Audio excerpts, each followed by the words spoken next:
Gloria, at the festival, you worked for the Independent Research Service. That's right. Well, exactly when did your own association with the CIA start, and in what fashion? Did they come to you, or did you go to them?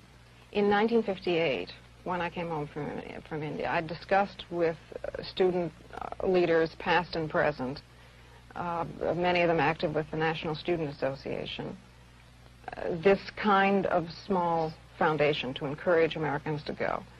They thought it was a good idea, too. I was then told by foundations and professors and friends that I should not do this, that I would get in trouble with the House Un-American Activities Committee, the American Legion, all of those 50s people. And I became convinced that it was impossible. It was at that point that the student leaders said to me that they had in the past received funds for international programs from the CIA, and that they felt that this was important and could also be partly funded by the CIA. Well, I mean, did you feel that you really tried? I mean, did you go around to all of the wealthy private foundations, wealthy private people, and explain your point of view, and explain why you felt it was important that the United States be represented at these things in a certain way? What did they tell you? They told me that, well, the Ford Foundation, for instance, told me that they thought we were too liberal and too controversial, and that we would endanger their cultural programs in Austria. I mean, the first festival was being held in Vienna.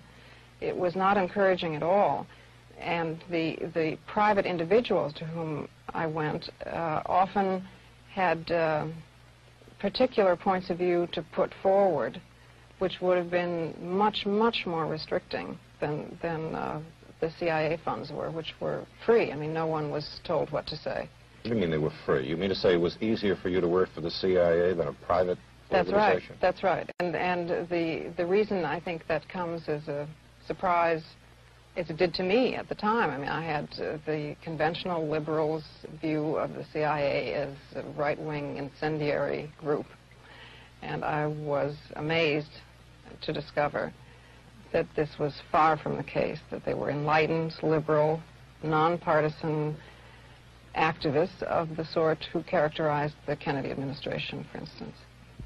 You have not been working now for the CIA since 1962. You still criticize.